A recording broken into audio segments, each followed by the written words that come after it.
On a déjà largement parlé de la licence Silent Hill sur cette chaîne, et aujourd'hui, on retourne encore dans cet univers que j'aime tant pour parler de l'un des plus gros échecs de son histoire, Silent Hills.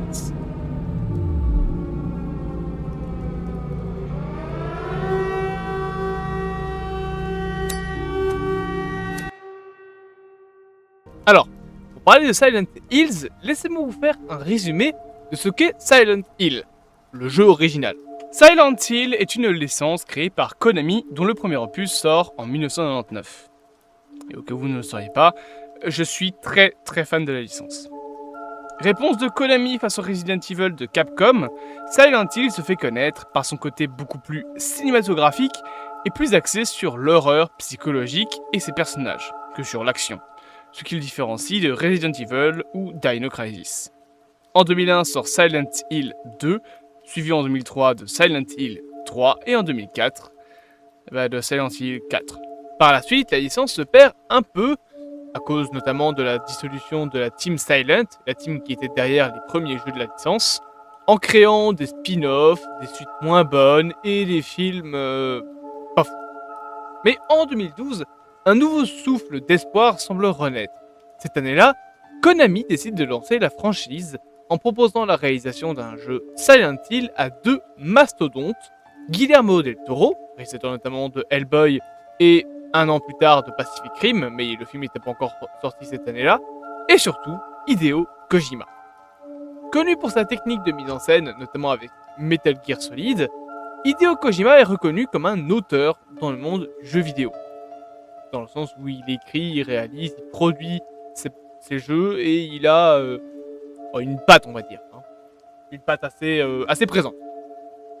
Kojima était membre de Konami depuis 1986 et a même fondé Kojima Productions au sein du studio.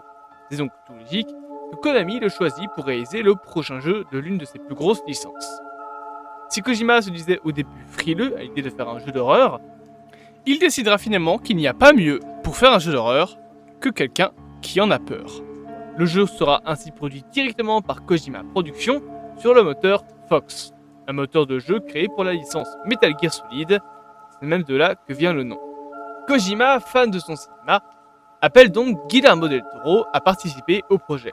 Masahiro Ito, designer des créatures des premiers jeux Silent Hill, se dit alors envieux de travailler avec Kojima, tandis que Akira Yamaoka, le compositeur des musiques de la licence, annonce vouloir également travailler sur le jeu.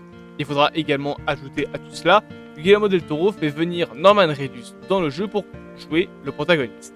Guillermo, ayant une collaboration de longue date avec l'acteur, l'appelle pour parler du jeu et concrètement lui dit « Kojima va t'appeler et quand il le fera, réponds oui ». Tout semble donc bien aller pour le jeu qui s'annonçait comme une masterclass, et en 2014, une énorme surprise arrive, PT. Et pas PT, bande d'abrutis. En 2014, suite à une annonce faite par PlayStation, un petit jeu nommé PT sort. Ce dernier est un mélange entre horreur psychologique, traumatisme et un peu de body horror comme on les aime. Les fans vont devenir dingues en découvrant que PT est en réalité la démo technique du prochain jeu Silent Hill, nommé Silent Hills, et accompagné d'ailleurs du thème du premier jeu. Sauf que c'est justement là que les emmerdes commencent. Il faut comprendre que Kojima Productions travaille à l'époque sur deux jeux en simultané, Silent Hills et Metal Gear Solid 5. Sauf que depuis quelque temps, en fait depuis le changement de patron chez Konami, le nom de Kojima est peu à peu retiré des jeux où il a participé, effaçant ce dernier de l'histoire de l'entreprise. Cela mènera Kojima à décider de partir de Konami avec son entreprise, Kojima Productions, ne se sentant plus respecté par le studio. Kojima quittera officiellement le studio en avril 2015, malgré que Konami dément les rumeurs que le jeu serait annulé. Ils tenteront de rattacher Cliff Bleszinski, l'un des créateurs de Gears of War et Unreal, mais ce dernier refusera, considérant qu'il détruirait le jeu. L'annulation sera confirmée le 27 avril par Konami, qui confirme que la licence, elle, n'est pas morte. Kojima, Del Toro et Norman Reedus, déçus de l'annulation du jeu, partiront de leur côté, et plusieurs années plus tard, les trois hommes collaboreront sur le jeu Death Stranding. Du côté de Silent Hill, après une pause, la licence revient à la vie en 2024 avec la sortie de Silent Hill 2 Remake par Bloober Team, puis Silent Hill F en 2025, et bientôt sortira un remake du premier opus de la franchise, également développé par Bloober Team, et ici en février, est censé sortir Retour à Silent Hill, un nouveau film basé sur Silent Hill 2.